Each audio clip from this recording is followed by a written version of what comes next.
Namaku Sasha. 7 bulan sudah berlalu sejak suamiku, Dimas, dinyatakan meninggal dunia. 7 bulan.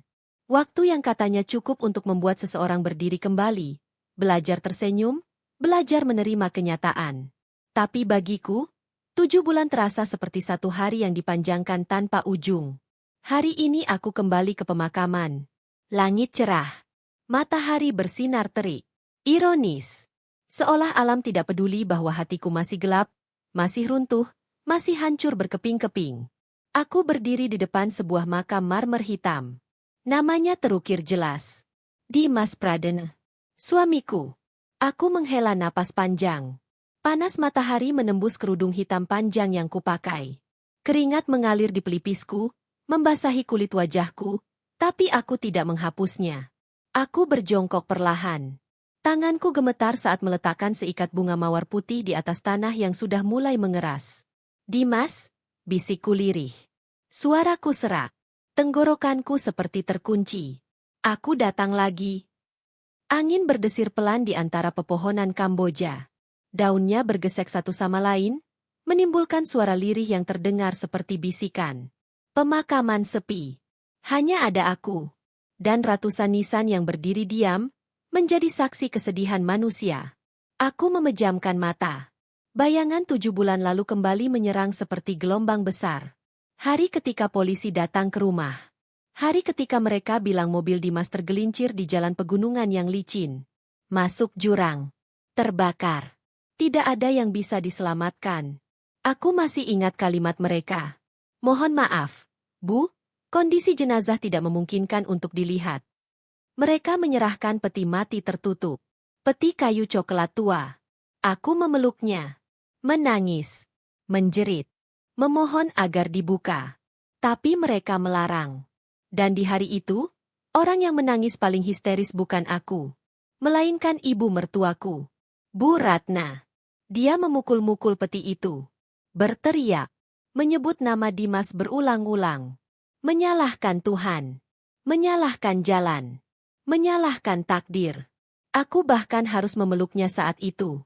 Menahannya agar tidak pingsan. Menahannya agar tidak roboh. Ironis. Aku yang kehilangan suami, justru menenangkan ibu mertuaku. Sejak hari pemakaman itu, Bu Ratna tinggal bersamaku. Di rumah besar peninggalan orang tuaku. Katanya dia tidak sanggup tinggal sendirian. Katanya setiap sudut rumahnya mengingatkan pada Dimas. Kadang tengah malam aku mendengar tangisnya. Kadang dia masuk ke kamarku hanya untuk memelukku tanpa bicara. Sambil berbisik, "Kamu sekarang satu-satunya keluarga ibu, Sa?" Aku selalu membalas pelukannya. Aku mencoba kuat. Untuk dia. Untuk diriku sendiri. Tapi tetap saja, ada ruang kosong yang tidak pernah terisi. Aku membuka mata. Menatap kembali nisan Dimas. Aku capek. Bisikku pelan. Aku capek pura-pura kuat. Aku mengusap batu nisan dingin itu dengan jari gemetar. Aku masih nunggu kamu pulang. Tiba-tiba, perasaanku berubah. Seperti ada yang mengawasi. Bukan sekadar perasaan, tapi sensasi nyata. Seperti kulit punggungku disentuh oleh tatapan tajam. Bulu kuduku berdiri. Aku menoleh perlahan. Di ujung deretan makam, ada seorang pria tua berdiri. Sendirian. Dia memakai peci putih yang sudah agak kusam. Kemeja batik coklat pudar. Celana kain hitam. Posturnya sedikit bungkuk, tapi berdiri diam seperti patung. Dan dia menatap lurus ke arahku. Aku tercekat. Tatapan itu tidak kosong. Tidak kabur. Matanya tajam. Dalam. Seolah menembus tubuhku. Aku buru-buru menunduk lagi. Mencoba menenangkan diri. Mungkin cuma peziarah lain, pikirku. Aku kembali merapikan bunga di atas makam. Mencabut sedikit rumput liar. Tapi dadaku terasa tidak nyaman. Jantungku berdetak lebih cepat. Aku mempercepat gerakanku. Aku ingin cepat pulang. Tiba-tiba, cahaya matahari di depanku menghilang. Seperti tertutup sesuatu. Aku mendongak. Dan hampir menjerit. Pria tua itu sudah berdiri tepat di sampingku. Begitu dekat. Aku bisa melihat kerutan di wajahnya.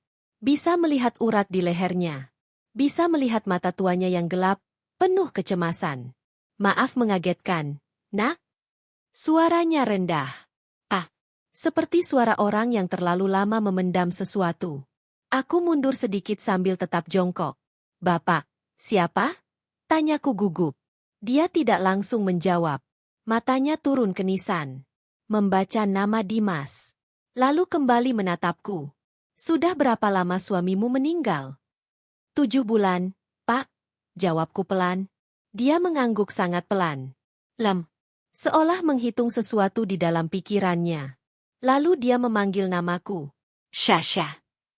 Tubuhku menegang. Bapak tahu nama saya? Dia mengangkat tangan. Menghentikanku bicara. Lalu menepuk pundakku perlahan. Sentuhannya ringan, tapi dingin. Nak Sasha, dengarkan baik-baik. Saya tidak punya banyak waktu. Jantungku seperti jatuh ke perut. Apa maksud Bapak? Dia mendekat sedikit. Suaranya diturunkan. Hampir seperti bisikan. Cepat pulang ke rumah. Sekarang. Aku menelan ludah. Kenapa? Ada hal besar yang harus kamu ketahui. Sekarang juga. Dadaku berdebar keras. Hal besar apa, Pak? Pria itu menoleh ke kiri. Ke kanan. Seperti takut ada yang mendengar. Lalu dia menatapku lagi. Tatapannya tajam. Serius. Dan membuat darahku terasa dingin. Jangan percaya siapapun di rumahmu. Aku membeku. Apa? Jangan percaya siapapun. Di rumah cuma ada saya dan ibu mertua saya, Bu Ratna. Dia memotongku cepat. Pulang. Periksa ruang kerja suamimu. Sekarang. Tangannya mencengkeram pundakku lebih kuat. Waktumu tidak banyak. Aku ingin bertanya. Ingin meminta penjelasan. Ingin tahu siapa dia. Tapi pria tua itu sudah berdiri. Berbalik. Dan berjalan cepat menjauh. Langkahnya tergesa. Masuk ke antara nisan. Menuju gerbang pemakaman. Dan menghilang. Aku masih terduduk kaku. Jantungku memukul dadaku tanpa henti. Kepalaku penuh satu kalimat. Jangan percaya siapapun di rumahmu. Aku masih duduk terpaku beberapa menit setelah pria tua itu menghilang. Angin kembali berdesir. Daun Kamboja kembali bergoyang. Pemakaman kembali sunyi. Seolah tidak pernah terjadi apa-apa. Tapi jantungku masih berdetak keras. Kalimatnya terus berputar di kepalaku. Jangan percaya siapapun di rumahmu. Aku menatap makam Dimas sekali lagi. Ini gila, bisikku. Aku berdiri dengan kaki sedikit gemetar. Mengambil tasku. Mengusap wajah dengan tangan yang dingin. Lalu berjalan cepat menuju mobil. Aku bahkan tidak lagi menoleh ke belakang. Tidak lagi menatap nisan. Tidak lagi berdoa. Pikiranku penuh. Perjalanan pulang terasa lebih lama dari biasanya. Lampu merah. Klakson mobil. Orang-orang menyeberang. Semua terasa lambat. Kepalaku dipenuhi pertanyaan. Apa maksud pria itu? Kenapa ruang kerja Dimas? Ruangan itu terkunci sejak hari pemakaman. Aku sendiri yang menguncinya. Aku tidak sanggup masuk ke sana. Di dalamnya masih ada jaket Dimas. Buku-bukunya. Meja kerjanya. Aromanya. Dan Bu Ratna. Selama ini Bu Ratna selalu berkata, aku tidak kuat melihat barang-barang Dimas. Aku takut ingatannya makin menyiksa. Bahkan dia yang menyarankan. Lebih baik ruangan itu dikunci saja. Waktu itu aku setuju. Aku pikir dia sama hancurnya denganku. Tapi sekarang, dadaku terasa sesak. Mobilku berbelok masuk ke halaman rumah besar itu. Rumah peninggalan ayahku. Rumah yang dulu terasa hangat. Sekarang terasa kosong. Dingin. Aku memarkir mobil sembarangan. Tidak peduli garis parkir. Tidak peduli pintu masih terbuka. Aku turun dan berlari masuk ke dalam. Ibu. Bu Ratna. Tidak ada jawaban. Biasanya jam segini dia duduk di ruang tengah. Menonton acara gosip. Atau menyapu halaman. Ibu. Panggilku lebih keras. Hening. Rumah itu terasa seperti bangunan mati. Aku menelan ludah. Melangkah cepat menyusuri koridor panjang. Menuju ujung rumah. Menuju pintu ruang kerja Dimas. Pintu kayu jati besar. Coklat gelap. Aku berhenti di depannya. Dadaku naik turun cepat. Tanganku masuk ke dalam tas. Mencari dompet kecil. Mencari kunci ruangan itu. Tanganku meraba-raba. Belum ketemu. Aku mendongak. Dan aku membeku. Pintu itu sedikit terbuka. Hanya celah kecil. Selebar 2 jari. Gelap di dalamnya. Aku mundur 1 langkah. Jantungku seperti berhenti berdetak. Tidak mungkin, bisikku. Aku ingat betul. 7 bulan lalu. Aku menguncinya sendiri. Aku memutar kunci. Aku menyimpannya di dompetku. Tidak pernah kubuka lagi. Keringat dingin mengalir di punggungku. Tanganku gemetar hebat. Seseorang masuk ke sini. Aku berdiri kaku beberapa detik. Lalu dengan sisa keberanian, aku mendorong pintu itu perlahan. Krek. Engselnya berdecit pelan. Suara kecil. Tapi di tengah kesunyian rumah, terdengar seperti teriakan. Cahaya dari koridor masuk ke ruangan gelap itu. Debu berputar pelan di udara. Dan aroma itu, aku langsung mengenalinya. Bau buku lama, kopi, dan parfum. Parfum Dimas. Bukan bau lama. Bukan bau benda yang ditinggal berbulan-bulan. Ini bau baru. Seperti baru disemprot beberapa menit lalu. Dadaku seperti diremas. Aku melangkah masuk perlahan. Mataku menyesuaikan dengan gelap. Aku melihat meja kerja besar di ujung ruangan. Kursi kulit hitam menghadap meja. Dan ada seseorang duduk di sana. Membelakangiku. Sosoknya tegap. Bahu lebar. Rambut hitam rapi. Potongannya sama persis dengan Dimas. Aku tidak bisa bernapas. Kakiku seperti tertanam di lantai. Ini tidak nyata, bisikku. Ini halusinasi? Ini karena aku stres? Ini karena aku rindu? Aku membuka mulut. Suaraku keluar nyaris tanpa suara. Dimas. Sosok itu tidak bergerak. Lalu aku mendengar suara. Suara orang berbicara di telepon. Suara dalam. Tenang. Dingin. Suara yang selama ini ada di telingaku setiap malam. Suara suamiku. Semua berjalan lancar, Bu. Tubuhku bergetar hebat. Aku menutup mulut dengan tangan. Menahan jeritan. Dia tidak curiga sama sekali. Rencana kita berhasil sempurna.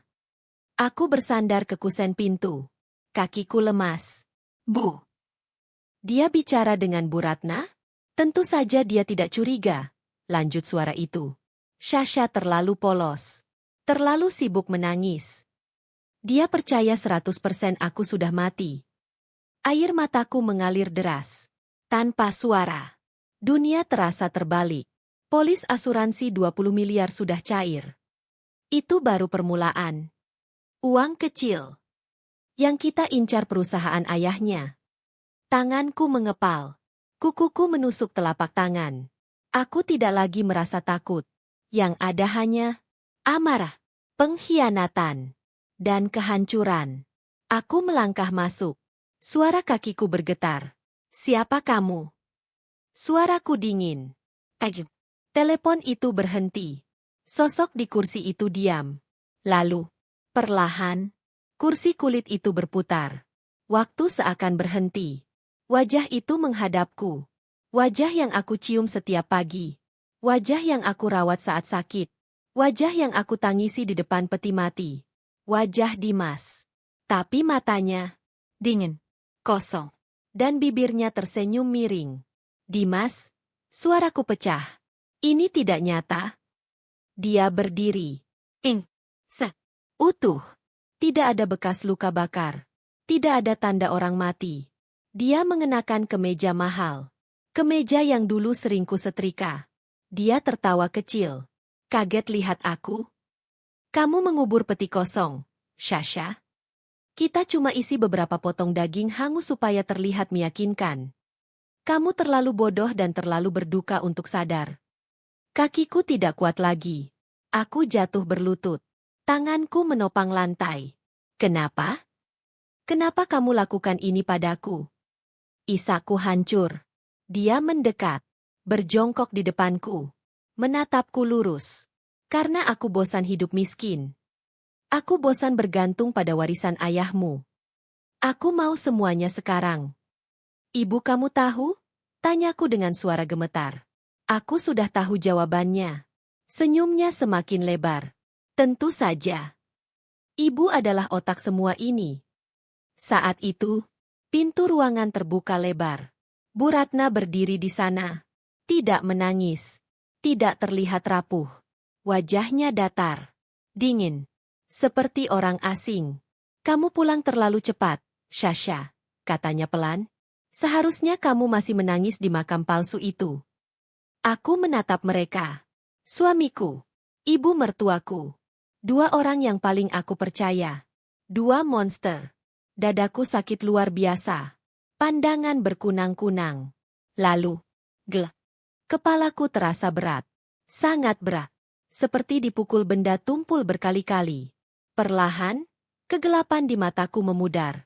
Cahaya kekuningan menyusup dari atas. Aku berkedip. Dua kali. Yang pertama kali kulihat adalah langit-langit kamar tidurku sendiri. Lampu gantung kecil. Retakan halus di sudut plafon. Aroma minyak angin menyengat hidungku. Aku menelan ludah. Tubuhku terasa lemas.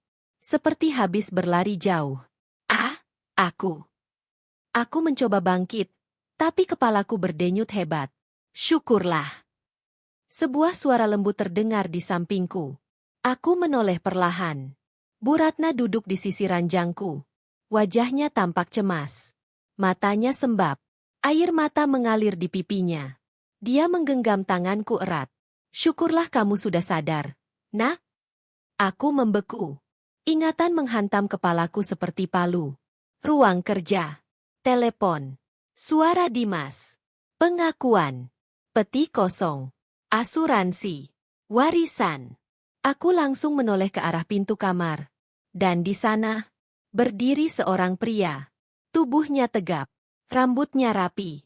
Wajahnya sama persis. Jantungku seolah berhenti. Dimas, bisikku. Tanganku gemetar menunjuknya. Kamu. Bu Ratna cepat memegang tanganku lebih erat. Sasha, dengarkan ibu baik-baik. Apa yang kamu lihat kemarin, bukan Dimas. Aku menatapnya kosong. Bukan? Pria itu melangkah maju satu langkah. Wajahnya dibuat sedih. Matanya berkaca-kaca. Namaku Rangga, katanya pelan. Aku saudara kembar Dimas. Dunia berputar. Kembar? Suaraku nyaris tidak keluar. Tidak mungkin. Dimas tidak pernah. Bu Ratna terisak. Ibu salah, Nak. Ini rahasia besar keluarga kami. Ibu menyimpannya bahkan dari Dimas sendiri. Dia menarik napas panjang, lalu mulai bercerita. Tentang masa lalu.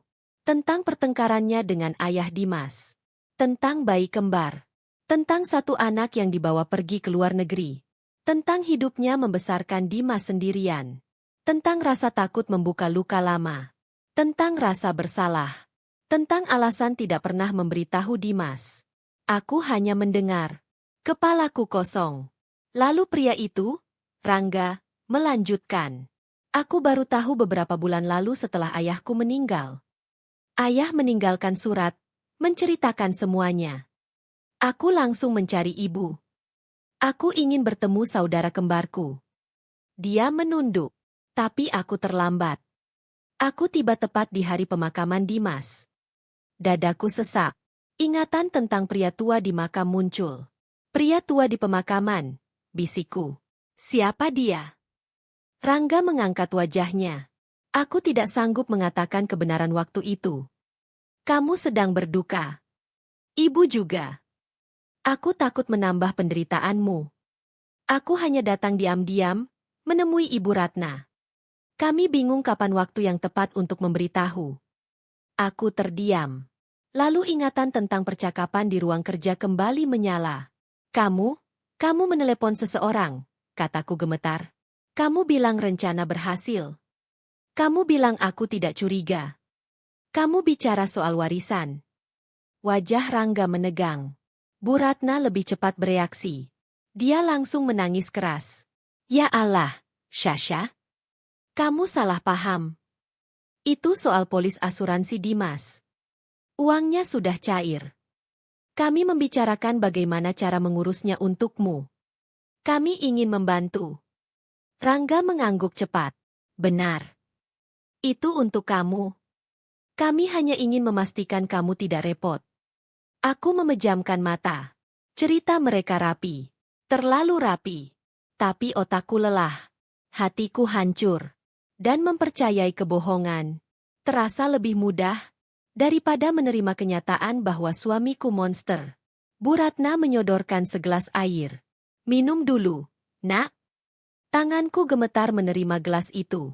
Aku minum. Air dingin mengalir di tenggorokan. Aku mau istirahat. Kataku lemah. Tentu, jawab Bu Ratna cepat.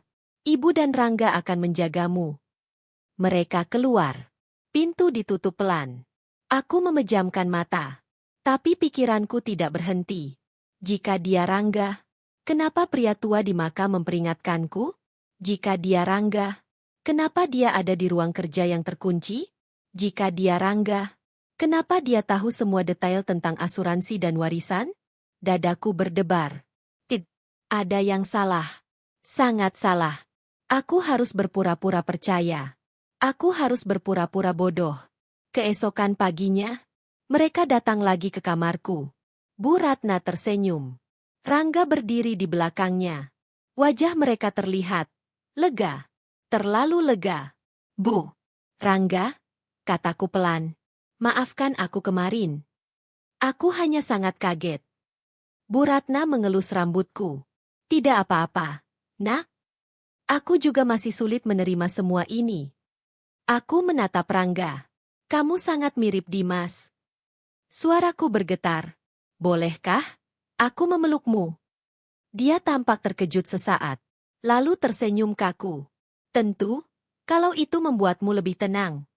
Dia mendekat. Aku duduk dan membuka tanganku. Dia membungkuk. Memelukku. Jantungku berdetak sangat keras. Tanganku gemetar saat menyentuh punggungnya. Lalu perlahan, tanganku meraba lengannya. Turun ke pergelangan tangan kirinya. Dan aku menemukannya. Bekas luka. Sedikit menonjol. Lonjong. Persis. Seperti yang kuingat. Bekas luka dari teko kopi panas saat bulan madu kami di Bali. Lututku hampir lemas. Aku menahan napas. Ini bukan Rangga. Ini Dimas.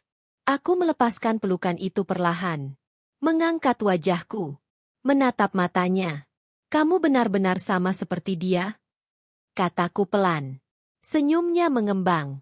Kami kembar identik. Jawabnya. Aku membalas senyum itu. Senyum palsu. Di dalam dadaku. Sesuatu mati. Aku kini yakin. Suamiku hidup. Dan ibu mertuaku adalah sekutunya. Aku hidup satu atap dengan dua monster.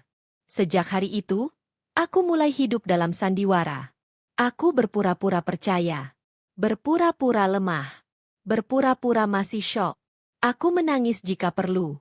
Aku tersenyum jika mereka menatap. Aku menunduk jika Bu Ratna bicara. Aku menyebut Dimas dengan nama Rangga. Aku memainkan peran sebagai janda rapuh yang hampir gila karena duka. Padahal di dalam dadaku, hanya ada satu tekad. Aku harus bertahan hidup. Sore itu aku pura-pura pusing. Memegang kepala. Berjalan sempoyongan menuju kamar. Aku ingin istirahat. Bu? Bu Ratna langsung menghampiri. Wajahnya penuh kepalsuan. Kasihan sekali kamu.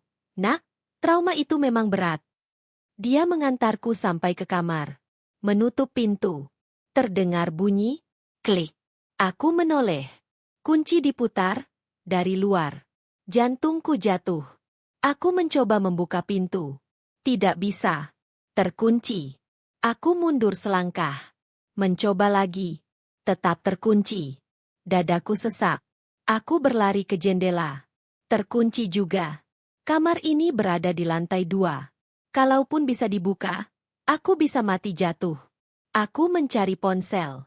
Tidak ada. Dompet? Tidak ada. Tas? Kosong. Mereka sudah mengambil semuanya. Aku terduduk di lantai. Tangan menutup mulut agar tidak berteriak. Aku bukan tamu. Aku bukan keluarga. Aku tahanan. Malam itu aku tidak tidur. Setiap langkah di koridor membuat tubuhku menegang. Mereka mondar-mandir. Menjaga. Seperti penjaga penjara. Keesokan paginya pintu terbuka. Bu Ratna masuk membawa nampan sarapan. Senyumnya hangat. Selamat pagi, nak. Tidur nyenyak. Aku menatapnya. Kenapa pintu kamarku dikunci? Senyumnya sedikit goyah. Oh, itu Rangga khawatir kamu jalan sambil tidur. Kamu kan sedang trauma. Ini demi keamananmu. Bohong. Aku menahan diri agar tidak menjerit. Ponselku di mana, Bu? Mungkin sedang diisi daya di ruang kerja Rangga. Nanti ibu ambilkan. Aku tahu. Aku tidak akan pernah melihat ponsel itu lagi. Saat itulah Dimas masuk. Hari ini dia tidak berpura-pura menjadi Rangga yang lembut. Dia memakai setelan jas mahal. Wajahnya dingin. Kalkulatif. Bu Ratna langsung keluar. Pintu kembali dikunci dari luar. Tinggal aku dan dia. Dimas, akhirnya kita bicara jujur, katanya sambil duduk di kursi rias. Aku tahu kamu sudah tahu. Aku mundur sampai punggungku menempel pada ranjang. Kenapa kamu pura-pura jadi Rangga? Rencana cadangan, katanya santai. Kalau kamu histeris, aku tinggal bilang kamu gila karena duka. Mudah sekali. Dia tersenyum tipis. Kamu pintar diam. Apa yang kalian mau? Tanyaku. Dia mengeluarkan selembar kertas. Surat kuasa. Ini. Seluruh asetmu. Perusahaan ayahmu. Properti. Saham. Dialihkan atas nama ibuku. Tanganku gemetar. Aku tidak akan tanda tangan. Dia berdiri. Mendekat. Mencengkeram rahangku. Kamu akan tanda tangan. Aku bisa buat kematianmu terlihat seperti bunuh diri. Atau kecelakaan. Semua orang akan percaya. Aku meringis kesakitan. Dia melepaskanku. Meletakkan kertas dan pena di meja. Aku beri waktu sampai malam. Tanda tangan, atau mati. Lalu dia pergi. Pintu dikunci. Aku jatuh terduduk. Tangisku pecah. Tapi hanya sebentar. Aku menghapus air mata. Aku berpikir. Aku tidak boleh menyerah. Aku teringat seseorang. Satu-satunya orang di rumah ini yang bukan bagian dari mereka. Art lama keluarga ayahku. Mbak Sari. Dia sudah bekerja sejak aku kecil. Setia pada ayahku. Dan wajahnya kemarin. Wajahnya tampak curiga. Dia mengerti ada yang salah. Malam itu aku menunggu. Berpikir. Merencanakan. Aku merobek halaman kecil dari buku catatan lama. Dengan pensil alis, aku menulis. Mbak Sari, aku ditawan. Dimas masih hidup. Tolong hubungi Pak Arman. Nomornya ada di buku telepon lama ayah di gudang. Polisi. Aku melipatnya sangat kecil. Menyembunyikannya di telapak tangan. Pagi datang. Jam 8. Pintu terbuka. Bu Ratna masuk. Di belakangnya, Mbak Sari. Membawa alat pel.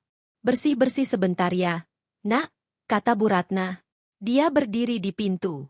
Mengawasi. Seperti elang. Mbak Sari mulai bekerja. Aku menunggu. Saat dia mendekat ke nakas, aku menjatuhkan gelas air. Prang. Pecah. Air tumpah. Bu Ratna teriak. Astagfirullah.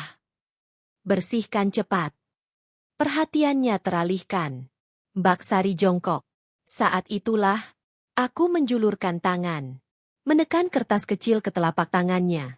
Polisi, bisikku. Matanya membesar. Dia mengangguk sangat kecil. Bu Ratna tidak melihat. Beberapa menit kemudian mereka keluar. Pintu dikunci lagi. Aku terduduk. Separuh hidupku kini ada di tangan Mbak Sari. Di dalam kamar yang terkunci, aku hanya bisa menunggu. Setiap detik terasa seperti 1 jam. Aku mondar-mandir. Duduk. Berdiri. Berdoa. Menangis tanpa suara. Aku tidak tahu apakah Mbak Sari akan berani. Aku tidak tahu apakah dia akan selamat keluar dari rumah ini. Aku tidak tahu apakah aku masih hidup besok pagi. Sementara itu, di luar rumah neraka itu, Mbak Sari berjalan menuju dapur dengan kaki gemetar. Tangannya berkeringat. Kertas kecil itu masih ia genggam erat. Dia menunggu sampai yakin Bu Ratna dan Dimas tidak memperhatikannya. Lalu dia masuk ke kamar mandi belakang. Mengunci pintu. Membuka kertas itu. Matanya membelalak. Dimas masih hidup. Tangannya gemetar hebat. Dia menutup mulutnya sendiri. Takut berteriak. Takut pingsan. Takut dilihat. Dia menarik napas panjang. Menguatkan diri. Selesai bekerja, dia berpura-pura sakit perut. Ibu, saya izin pulang lebih awal, perut saya melilit. Bu Ratna mengangguk cepat. Pikirannya sedang sibuk dengan rencana besar malam ini. Mbak Sari keluar dari gerbang rumah itu. Dan tidak kembali. Dia berjalan cepat. Lalu berlari. Menuju gudang tua di belakang taman rumah. Gudang yang penuh barang lama milik almarhum ayahku. Pak Surya. Dia membuka gembok tua. Masuk ke dalam. Debu beterbangan. Rak kayu tua. Kardus. Furnitur rusak. Dia mencari rak buku lama. Menarik sebuah buku agenda tebal hitam. Buku telepon lama Pak Surya. Dia membuka halaman demi halaman. Sampai menemukan Arman pengacara. Ada nomor kantor.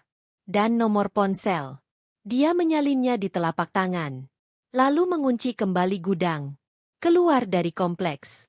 Mencari wartel. Masuk ke bilik sempit. Memasukkan koin. Menekan nomor dengan tangan gemetar. Kantor hukum Arman Urekan. Saya mau bicara dengan Pak Arman. Penting. Beberapa saat kemudian, ini Arman. Suara pria tua terdengar tenang. Mbak Sari hampir menangis. Saya Mbak Sari, Pak, pembantu keluarga Pak Surya. Non Syasha dalam bahaya. Dia dikunci. Dimas masih hidup. Dia minta hubungi Bapak. Pak Arman langsung diam. Dunia seolah berhenti baginya. Firasat buruknya. Selama ini, ternyata benar. Pria tua di makam adalah detektif swasta suruhannya. Dialah yang memperingatkan Syasha. Dialah yang melapor bahwa Syasha tiba-tiba tidak bisa dihubungi. Pak Arman mengepalkan tangan. Dengarkan saya, Mbak Sari. Jangan kembali ke rumah itu. Pergi ke tempat aman. Saya yang akan urus sisanya. Telepon ditutup. Pak Arman berdiri cepat. Menuju lemari besi di kantornya. Membukanya. Mengambil sebuah kotak kecil. Safe deposit box titipan Pak Surya. Ia buka. Di dalamnya. Sebuah amplop besar tersegel. Ia robek. Isinya dua benda. Surat wasiat tulisan tangan. Sebuah flash disk hitam kecil. Pak Arman kembali ke ruangannya. Mengunci pintu. Memasukkan flash disk ke laptop. File video terbuka. Tanggal, 2 minggu sebelum Pak Surya meninggal. Lokasi, ruang kerja Pak Surya. Di layar, Bu Ratna masuk ke ruangan. Menengok kiri kanan. Mengeluarkan botol kecil dari sakunya. Menuangkan cairan ke dalam cangkir teh Pak Surya. Pak Surya meminum. Beberapa detik kemudian, Bat memegang dada. Terjatuh. Bu Ratna tidak menolong. Tidak berteriak. Tidak memanggil siapapun. Dia hanya berdiri. Menonton. Menunggu. Pak Arman menutup mulut. Matanya basah. Itu pembunuhan. Tanpa menunda, ia menghubungi kontak lamanya di kepolisian. Kompol Raka. Saya punya bukti pembunuhan. Sementara itu, di kamarku, malam tiba. Langkah kaki terdengar di koridor. Pintu terbuka. Dimas masuk. Bu Ratna di belakangnya. Waktumu habis, kata Dimas dingin. Mana suratnya? Aku berhenti mondar-mandir. Menatap mereka. Mengambil napas panjang. Aku akan tanda tangan. Mereka terkejut. Bu Ratna tersenyum puas. Bagus. Tapi ada syarat, lanjutku. Aku menatap Dimas lurus. Aku tidak mau tanda tangan di sini. Aku mau rapat dewan direksi. Besok pagi. Di kantor pusat. Mereka saling berpandangan. Dimas menyipitkan mata. Untuk apa? Kalau aku tanda tangan sekarang, kalian bisa bunuh aku malam ini. Tanpa saksi. Tapi kalau aku umumkan di depan dewan, bahwa aku menyerahkan wewenang kepada Rangga, semua akan tercatat. Kalian tidak bisa membunuhku diam-diam. Ruangan hening. Bu Ratna menatap Dimas. Dimas berpikir. Lalu tersenyum. Kamu pintar. Baik. Besok jam 10. Tapi kamu akan diawasi. Dan Mbak Sari tidak akan bekerja. Aku mengangguk. Padahal di dalam dadaku, aku hanya berharap Pak Arman datang tepat waktu. Pagi itu aku didandani sendiri oleh Bu Ratna. Dia memakaikan gamis hitam panjang, kerudung hitam polos, tanpa perhiasan, tanpa riasan. Wajahku dibiarkan pucat. Biar semua orang tahu kamu masih berduka, katanya lembut. Aku hanya diam. Dimas, yang hari ini sepenuhnya berperan sebagai Rangga, menunggu di ruang tamu. Wajahnya tenang, berwibawa, seperti direktur besar. Padahal aku tahu, di balik wajah itu ada iblis. Kami berangkat bertiga. Mobil melaju menuju kantor pusat perusahaan ayahku. Perjalanan terasa seperti menuju tempat eksekusi. Tanganku dingin. Napas terasa pendek. Sesampainya di sana, semua mata tertuju pada kami. Para karyawan berbisik. Itu Bu Syasha. Kasihan. Pria itu mirip sekali dengan almarhum suaminya. Gosip tentang saudara kembar sudah menyebar sempurna. Kami masuk ke ruang rapat dewan direksi. Meja panjang. Kursi-kursi empuk. Wajah-wajah orang penting. Dimas duduk di kepala meja. Bu Ratna di sampingnya. Aku diapit di tengah. Dimas mulai bicara. Pidato penuh empati. Tentang duka. Tentang kehilangan. Tentang tanggung jawab perusahaan. Lalu dia menoleh padaku. Syasha, silakan. Aku berdiri. Kakiku gemetar. Tanganku mencengkeram tepi meja. Semua mata menatapku. Aku menarik napas. Aku di sini. Dimas memotong cepat. Intinya, Syasha merasa tidak sanggup memimpin.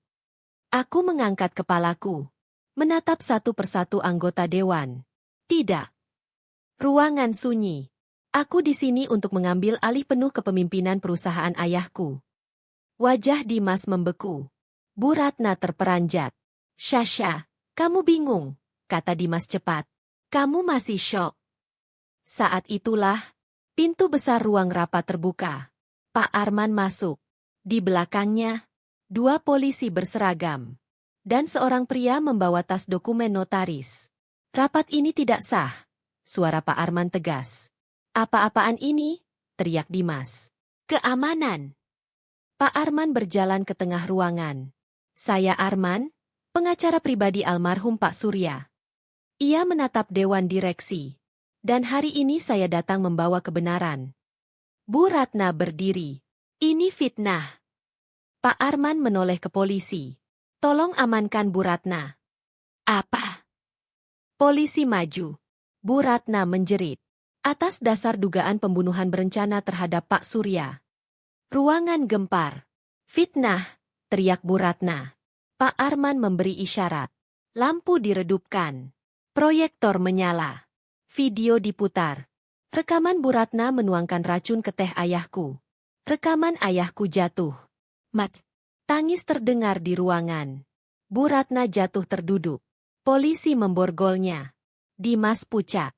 Masih berusaha berdiri sebagai Rangga. Aku tidak tahu apa-apa. Aku korban. Pak Arman mengangkat tangan. Belum selesai. Ia memberi isyarat ke notaris. Surat wasiat kedua dibacakan. Isinya, jika Pak Surya mati tidak wajar dan Dimas terbukti menipu atau berkhianat, 90% aset dialihkan ke Yayasan Amal. Dimas tertawa gugup. Percuma. Dimas sudah mati. Aku Rangga. Pak Arman menatapnya tenang. Bagaimana jika Dimas tidak pernah mati? Aku melangkah maju. Dia Dimas. Dimas mundur. Tidak. Aku Rangga. Aku meraih pergelangan tangan kirinya. Menarik manset jasnya. Bekas luka terbuka. Bekas luka dari teko kopi panas saat bulan madu kami di Bali. Ruangan tersentak. Pak Arman mengangguk. Dan ini bukti terakhir. Video kedua diputar. Rekaman di ruang kerja rumah. Dimas dan Bu Ratna tertawa setelah pemakaman. Mengaku soal asuransi. Warisan. Peti palsu. Seluruh ruangan membeku. Polisi maju. Dimas Pradana, Anda ditahan. Borgol terkunci. Bu Ratna menjerit histeris. Menyalahkan Dimas. Dimas membalas. Mereka saling mengutuk. Diseret keluar. Aku berdiri kaku. Air mataku jatuh. 7 bulan neraka. Berakhir hari itu. Ruang rapat itu kembali sunyi setelah mereka diseret keluar. Sunyi yang aneh. Seperti setelah badai besar menghancurkan segalanya. Aku masih berdiri di tempatku. Tanganku gemetar. Kakiku lemas. Pak Arman berdiri di sampingku. Para anggota Dewan Direksi menatapku, bukan lagi dengan iba, tapi dengan keterkejutan, hormat, dan ngeri. Aku menarik napas panjang. Dan untuk pertama kalinya sejak 7 bulan lalu, aku menangis. Bukan karena kehilangan. Bukan karena takut. Tapi karena lega. Hari-hari berikutnya seperti mimpi panjang. Kasus ini menjadi berita nasional. Suami palsu. Ibu mertua pembunuh. Konspirasi janda kaya terbongkar. Mayat palsu. Asuransi 20 miliar. Warisan perusahaan. Wajah Dimas dan Bu Ratna ada di mana-mana. Aku pindah dari rumah itu. Rumah terkutuk itu langsung kujual. Aku tidak membawa satupun barang mereka. Aku pindah ke apartemen lama ayahku. Di sanalah aku mulai tidur tanpa mimpi buruk. Untuk pertama kalinya, aku merasa aman. Mbak Sari tinggal bersamaku. Dia tidak lagi menjadi art. Dia menjadi keluarga. 6 bulan kemudian, hari persidangan tiba. Ruang sidang penuh. Wartawan. Kamera. Orang-orang yang haus cerita tragis. Aku duduk di barisan depan. Di sampingku Pak Arman. Dan Mbak Sari. Di seberang, Dimas dan Bu Ratna. Mereka memakai baju tahanan oranye. Tidak ada lagi jas mahal. Tidak ada lagi perhiasan. Tidak ada lagi wajah berkuasa. Bu Ratna tampak tua. Matanya kosong. Dimas kurus. Janggutnya tidak terurus. Hakim membacakan putusan. Bu Ratna terbukti melakukan pembunuhan berencana terhadap Pak Surya. Hukuman, penjara seumur hidup. Dia tidak menangis. Tidak berteriak. Hanya menatap kosong. Lalu giliran Dimas. Pemalsuan kematian. Penipuan asuransi. Konspirasi perampasan harta. Penyekapan dan pengancaman. Hukuman. 25 tahun penjara, denda, pengembalian uang negara. Dimas tertawa. Tawa gila. 25 tahun. Kalian menghukumku 25 tahun sementara wanita tua itu seumur hidup. Dia menoleh ke Bu Ratna. Kau penyebab semuanya. Bu Ratna menjerit balik. Kamu parasit. Kamu serakah. Mereka saling mengutuk. Saling meludah. Petugas menyeret mereka keluar. Aku menutup mata. Bukan karena sedih. Tapi karena semua ini akhirnya benar-benar selesai. Beberapa minggu kemudian, aku berdiri lagi di ruang rapat yang dulu menjadi tempat penyelamatanku. Kini namanya berubah. Yayasan Surya Sejahtera. Sesuai wasiat ayahku. 90% saham perusahaan dialihkan ke yayasan. Untuk pendidikan. Untuk kesehatan. Untuk orang-orang miskin. Pak Arman berdiri di depan semua orang. Masih ada satu klausul terakhir. Semua menatap. Dia membuka dokumen. Membaca perlahan. Ketua Abadi Yayasan Surya Sejahtera. Pemegang hak veto penuh atas seluruh keputusan. Adalah putriku satu-satunya. Dia menatapku. Syasha Surya. Aku membeku. Ketua Abadi. Hak veto penuh. Artinya, Aku mengendalikan 90% kekayaan perusahaan itu. Bukan sebagai pemilik serakah, tapi sebagai penjaga. Ayahku tidak mengambil hartaku. Dia mengamankannya, melindunginya, dan menjadikannya senjata untuk kebaikan. 2 bulan kemudian, aku kembali ke pemakaman. Pertama, aku berdiri di depan makam kosong. Makam palsu. Tempat peti kosong Dimas pernah dikubur. Tidak ada namanya. Tidak ada bunga. Aku menatapnya tanpa rasa apapun. Tidak benci. Tidak cinta. Kosong. Lalu aku berjalan ke makam ayahku, Pak Surya. Aku berjongkok, membersihkan nisannya, menabur mawar segar. Ayah. Semua sudah selesai. Rencana ayah berhasil. Mereka sudah dihukum. Perusahaan aman. Yayasan sudah berjalan. Bulan ini, 100 anak sudah dapat beasiswa. Angin berhembus pelan. Aku tersenyum kecil. Air mata jatuh. Bukan air mata duka, tapi air mata anak yang akhirnya pulang. Di kejauhan, Pak Arman dan Mbak Sari menungguku di mobil. Aku berdiri, menatap langit biru, lalu melangkah pergi. Tidak menoleh lagi, karena masa laluku sudah terkubur. Dan hidupku, akhirnya, menjadi milikku kembali. Orang-orang mengira setelah vonis hakim dijatuhkan, hidupku langsung kembali normal. Mereka salah. Keadilan tidak otomatis menyembuhkan luka. Uang tidak menghapus trauma. Dan penjara tidak mengembalikan tahun-tahun hidup yang dicuri dariku. Sudah 3 minggu sejak persidangan. Aku tinggal di apartemen lama ayahku. Lantai 12. Menghadap kota. Setiap malam, lampu Jakarta menyala seperti bintang palsu. Indah, tapi dingin. Aku sering terbangun jam 3 pagi. Dengan dada sesak. Dengan keringat dingin. Dengan bayangan wajah Dimas berdiri di ruang kerja itu. Senyumnya. Suaranya. Kalimatnya. Kamu tahananku. Kadang aku bangun sambil teriak. Kadang aku hanya menatap langit-langit berjam-jam. Mbak Sari selalu datang. Membawakan air hangat. Duduk di tepi ranjang. Tidak banyak bicara. Hanya menemaniku bernapas sampai tanganku berhenti gemetar. Suatu malam aku bertanya padanya. Bik, kalau waktu bisa diulang, menurutmu aku bodoh? Mbak Sari menggeleng pelan. Non bukan bodoh. Non hanya terlalu tulus. Kalimat itu lebih menyakitkan daripada penghinaan apapun. Aku mulai terapi. Psikolog berkata, Anda korban manipulasi tingkat tinggi. Bukan lemah, tapi dipatahkan secara sistematis. Tapi tetap saja, kadang aku membenci diriku sendiri. Karena pernah mencintai Dimas. Karena pernah mempercayai Bu Ratna. Karena pernah merasa aman. Di dalam sarang ular, Pak Arman sering datang. Membawa laporan yayasan. Beasiswa. Rumah sakit gratis. Program pendidikan. Angka-angka besar. Proyek besar. Tanggung jawab besar. Suatu hari aku berkata padanya, Pak, aku takut. Takut kekuasaan mengubahku. Takut aku jadi seperti mereka. Pak Arman tersenyum sedih. Justru orang yang takut berubah jadi monster, biasanya tidak akan pernah jadi monster.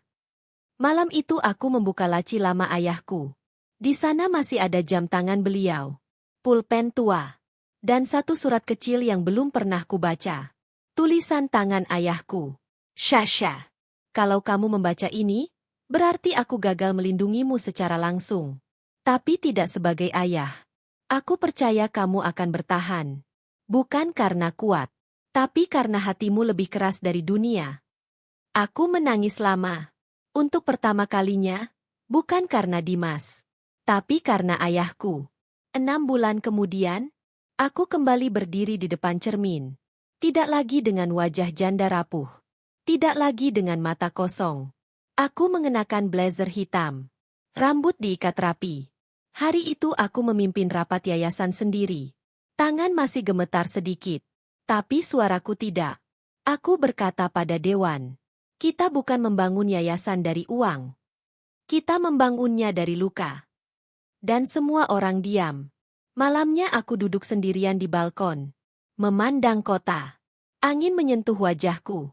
Dan untuk pertama kalinya, aku tidak merasa takut sendirian. Aku tidak merasa diburu. Aku tidak merasa diawasi.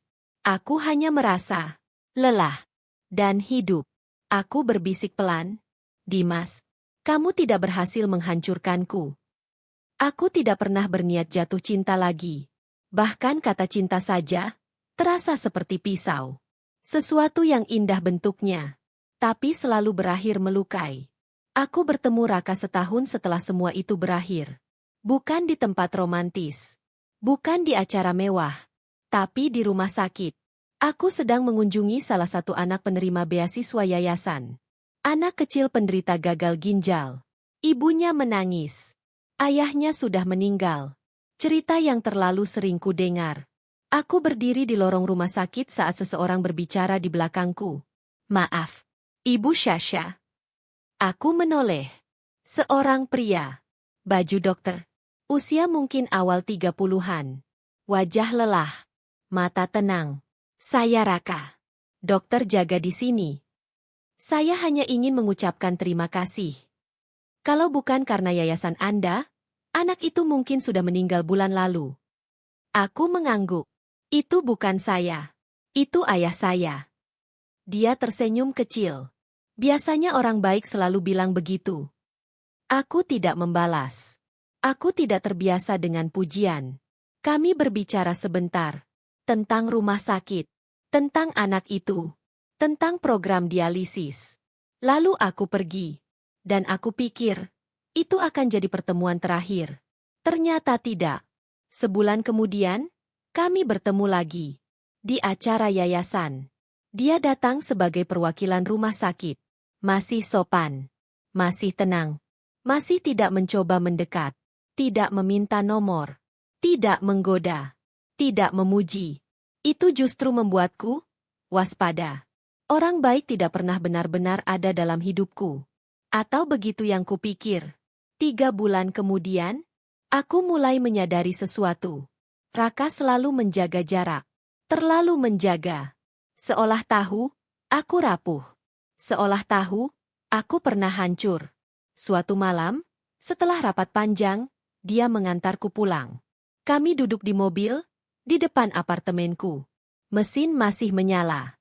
Lampu kota memantul di kaca. Aku berkata pelan. Dokter Raka. Kamu tahu aku janda?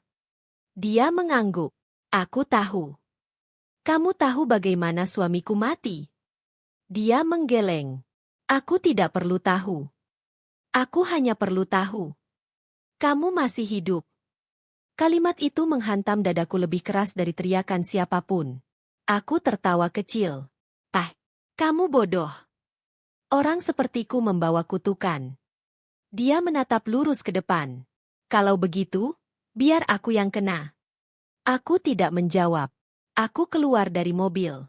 Malam itu aku menangis lagi. Bukan karena trauma, tapi karena takut berharap. 3 minggu kemudian, aku pingsan di kantor. Dokter bilang hanya kelelahan. Tapi saat aku membuka mata, Raka ada di sana. Di samping ranjang rumah sakit. Tidak tidur. Tidak pulang. Aku menatapnya lama.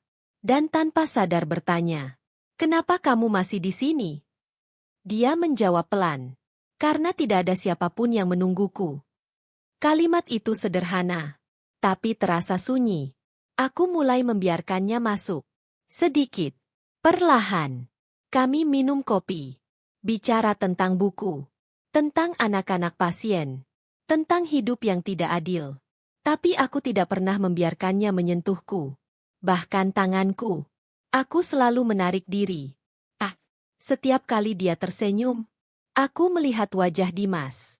Setiap kali dia diam, aku mendengar suara ancaman. Suatu malam, aku bermimpi. Aku kembali terkunci di kamar. Dimas berdiri di depan pintu. Tersenyum.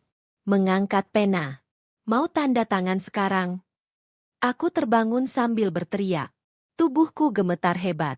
Aku tidak sadar menekan nomor Raka. Tangan gemetar. Air mata mengalir. Aku hanya berkata, Aku takut. 15 menit kemudian, dia sudah di depan pintu apartemenku. Tanpa bertanya, tanpa menghakimi, dia duduk di lantai, di hadapanku, menjaga jarak. Kalau kamu mau aku pergi, bilang. Aku pergi.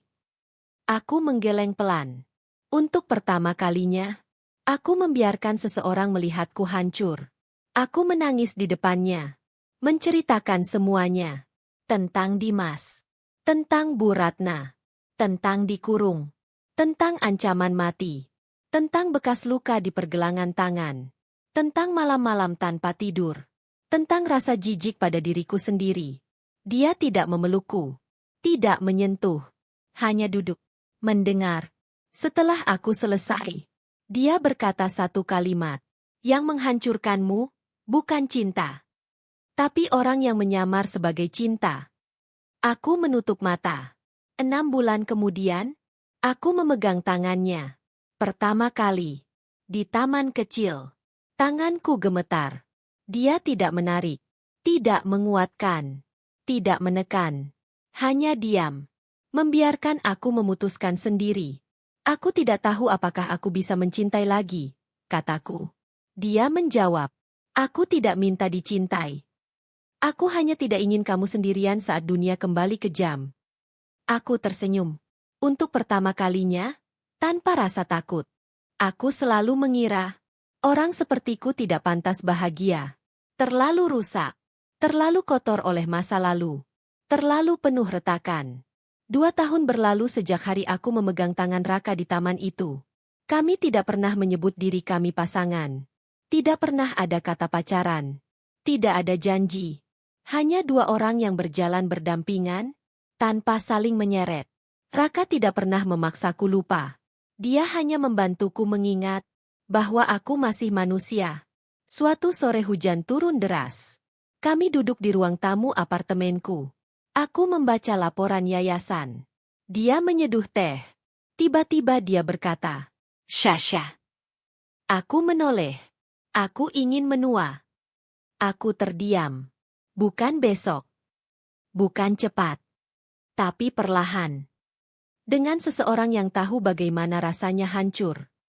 Dia tidak menyebut kata menikah. Tidak menyebut cinta. Tapi aku tahu maksudnya. Tanganku gemetar. Luka lama berbisik. Dia akan berubah. Dia akan menyakitimu. Dia akan mengurungmu. Tapi suara lain, lebih pelan. Atau mungkin, tidak. Aku menatapnya lama. Aku tidak bisa jadi istri sempurna. Aku masih takut gelap. Aku masih terbangun tengah malam. Aku kadang membenci diriku sendiri. Dia mengangguk. Aku tidak mencari yang sempurna. Aku mencari yang mau pulang. Air mataku jatuh. Dan untuk pertama kalinya, aku mengangguk tanpa merasa bodoh. Kami menikah tanpa pesta besar. Tanpa gaun mewah, tanpa liputan media. Hanya di sebuah masjid kecil.